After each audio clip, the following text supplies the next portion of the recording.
Your mud flaps ain't dragging, you ain't hauling heavy. That's all I gotta say. It's gonna be a good one. I got that, and then I got a 4-stack over here, but we'll take this one right now. I may make a whole video of it.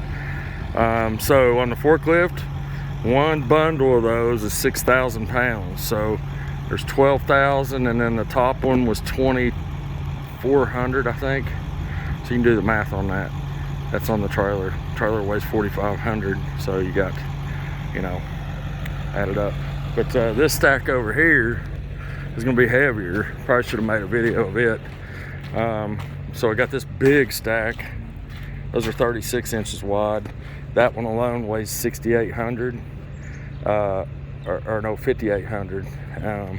And then this small stack, I think, was like 1,200 pounds. And then that one right there, not sure what it weighs because it didn't pick it up with the same forklift. And then this stack right here was 1,800 pounds.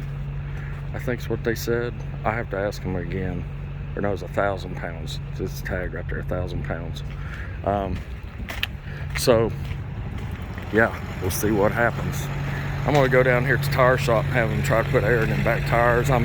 So my 40% on the tongue weight falls right here. So, you know, I'm okay on that. We'll see what happens.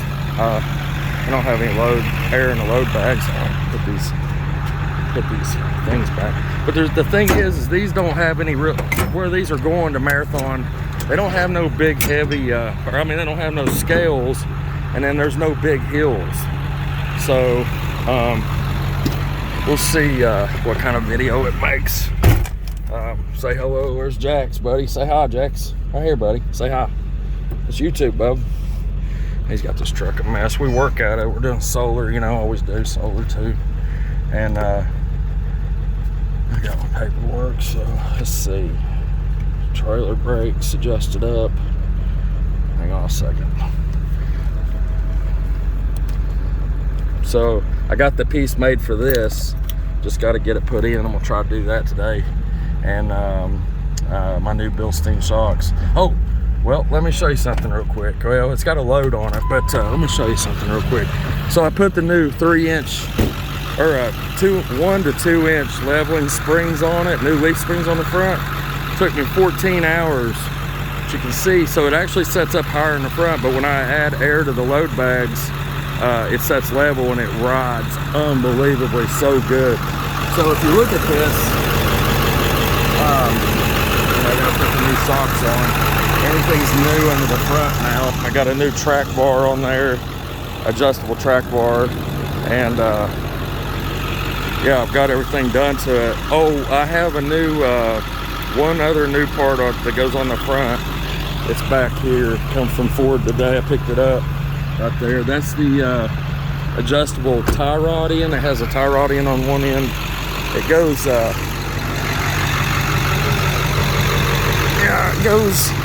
it goes to the driver's side wheel. It's got an adjustable tie rod in. But so the factory leaf springs on this truck and Hot Shot Trucking 2020, his front leaf springs on his 350 was only a 2-stack, and these are a 4-stack, I think. 1, 2, 3, 4, 5. It's a 5-stack. That's amazing that it's that big a difference from the factory. But you can see how much it actually made it set higher. It rides so much better, but my steering wheel's crooked. So I'm gonna work on that today and then take it and have it aligned. I'm just gonna get it close. It's chewing my tires up bad. So I got a question for everybody. My inside duals on both sides are like brand new, and the outsides are wore plumb out. What is going on with that? If somebody can tell me, leave a comment. I appreciate everybody watching and commenting, whether they're good comments or bad comments. You know, I didn't set out to make money with this YouTube channel. I just enjoy showing the crazy things that I do. And oh yeah, that's low gear. I bet first gear won't take off. Killed it. That was in first gear. Yeah, that's heavy. Oh, that's gonna be a good one. But like I said, we don't even have any big hills.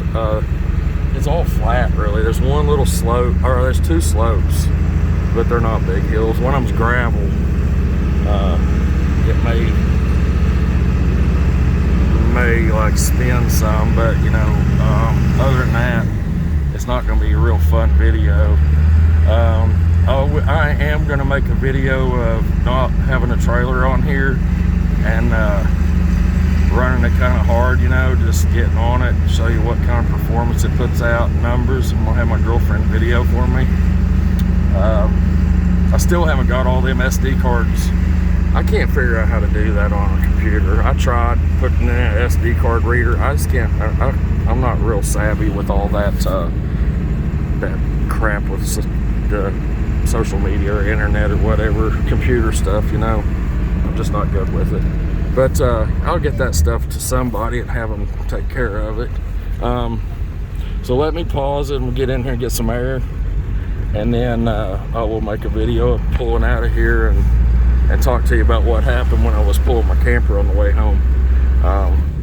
Almost blowed the truck up. Surprised it actually even runs, honestly. But yeah, let me pause it and I will get back with you in a minute. So I had them I put 47 pounds in the rear end. Y'all seen how it's setting a while ago? So those rear tires only had 20 pounds of air in them. That's why they look so squatted, but the mud flaps are still dragging. But you can see how level the truck sets now.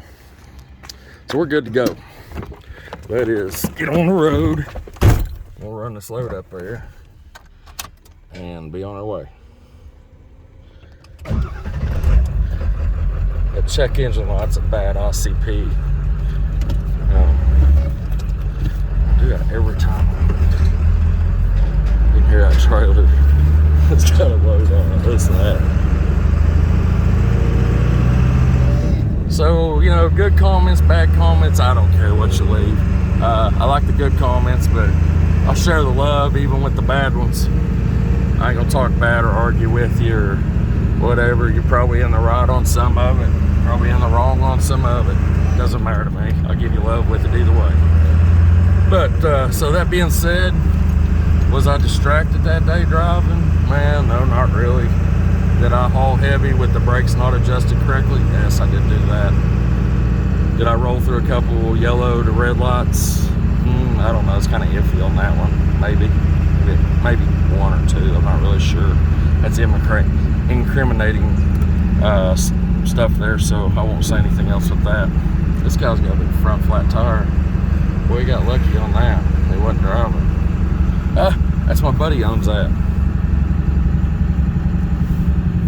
Yeah, I know who owns that truck. So today we're not going to be distracted. We got a dog in here. We're holding the camera with one hand, talking and watching what we're videoing and watching the road. Yeah, we're not gonna bother anything. We'll have to take off and load gear right here though, I can tell you that right now. And getting out of here is a nightmare. You gotta cross basically 3 lanes of traffic. And I got to shed this hoodie. Oh, we got an opening.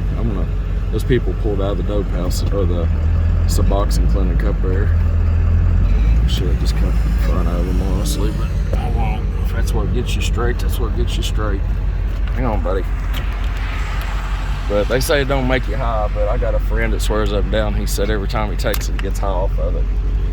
So, whatever. Let's get off that subject and let's head to why I've been off work and what almost blowed my truck up. So I got COVID pneumonia working up in Huron, Ohio, back almost 2 months ago now, and didn't know I was sick. Let me get out here. What a jerk. Wow, that is heavy. Wow.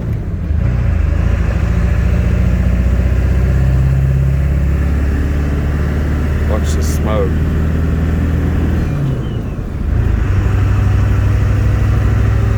Rolling cold.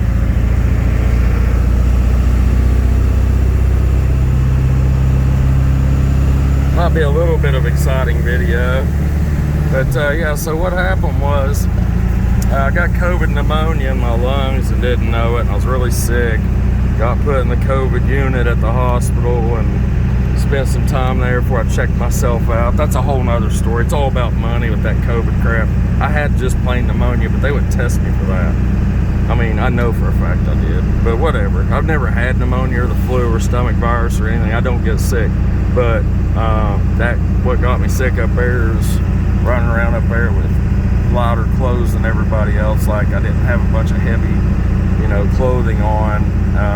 So yeah, that's what done me in on that. But whatever, it's cold up there. Every day the high was 16, 18 degrees. Yeah, it's really cold. So, all right, let's move forward. So I'm running a fever on my way home. I leave my fifth wheel up there because we've been up there a while on 2 jobs.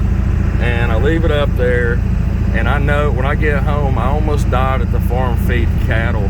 I couldn't breathe. I couldn't get oxygen. Like, I'd breathe in and then I couldn't breathe out. And if you've ever been in deep water or swimming and thought you were going to drown, like that whole thing where you need air and you can't get to the surface fast enough, that's the feeling I had going on. Like, I was honestly thought I really was going to die. I was on my hands and knees with cattle and a bull standing around. No, it wasn't a bull, but there was all big cows around me and stuff, and they wouldn't have meant to step on me, but I was down on the ground. So anyways, it didn't happen, and I got to the hospital, and they told me I had COVID pneumonia and needed to be admitted. So I left right then and went and got my camper, running 102 plus degree fever. I'm going to slow down because I want to tell the story.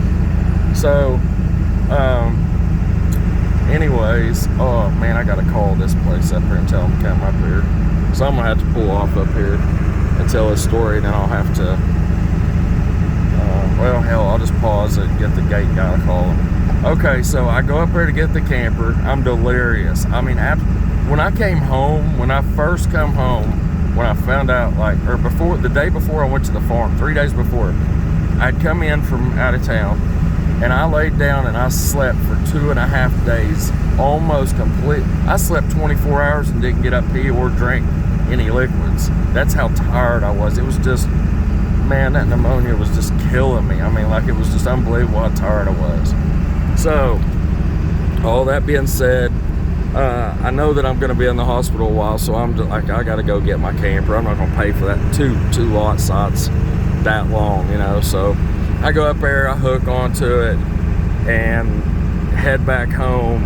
And so there's a story, like, of trying to pull it up out of the lot that it was in. It was down over a hill, and there was like a whole row of campers, and they were new lots, so they were just big number 6s and 6, 7-inch rock with 57s poured over it, and it was sinking in, and they had really warm weather, so my camper wheels, that thing weighs 15.5, and it was sinking down in that rock. So I put the truck in 4-wheel drive, and at 3:30 in the morning, I was already hooked up to it. I just crawled in bed and took me a nap because I was getting sicker as time went on. And I got to put this down low. Let me pause it, and I promise I'll pick back up and finish this video. But yeah, I just about blowed the old 7.3 up. Oh man, that is heavy. I mean, that's the heaviest load I've ever had on it. That's heavier than the 450 dozer or 550 dozer. Oh, there's the guy right there. Let me pause it and see what he wants me to do. Hang on, I'll be right back. Okay, so we're in the gate. Got everything taken care of. Let me tell you a story because the forklift guy's coming.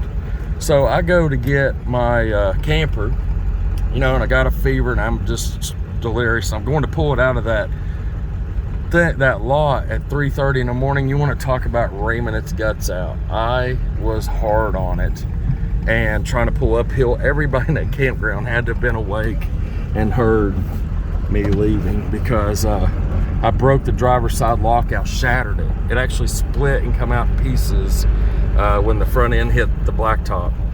When I got up out of the gravel, I left like 2.5 foot. Well, the mobile home, or the not mobile home, but the RV's axles know, they're like 16 inches from the ground to the bottom of the axle. They had mud on them, so that tells you how deep the ruts were. But anyway, so I got out, was driving home, got all the way to Ironton, Ohio, and there's not really bad steep slopes on 52 the whole way back. But I was really getting sick because I pulled over and thought I was going to throw up, and checked my temperature and it was 102.4. So yeah, I had a horrible headache. I just wasn't thinking clearly. So I put this thing in overdrive, 6th gear, and you know, I'm rolling down through there and I'm just not thinking, and I look down and I'm going like 55. The RPM is at like 1800, somewhere in there. And then I look over here, and I'm not kidding you, it was laying right on 1300 degrees, laying on there. And it had been that way for a while, because when I looked out the window, I mean, I panicked. I threw it in neutral and like let it come back down off the temperatures. And here's that, might spin out maybe. It's spinning a little bit. But yeah, so it had been that way for a while. And then I was like, oh my God, you idiots, you know, just a complete dumbass, not paying attention. But when I looked out the mirror, there was black smoke just rolling out. It was rolling coal like hardcore. That means I was lugging the engine and the EGTs were through the roof. Then like 5 minutes later, I do the same damn thing. The phone rings and I'm trying to concentrate on getting this thing home.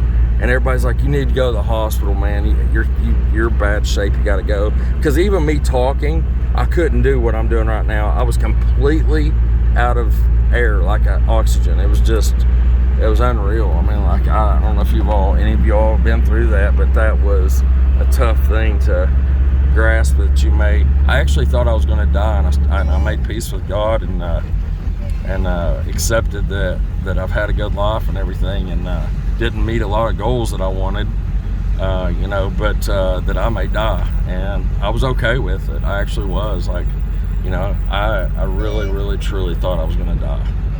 So I'll show you what this thing's sitting here looking like with the leaf springs and all. But yeah, that's my story about 1300 degree EGTs. It was truly laying on there, and that gauge is pretty accurate. It seems to be.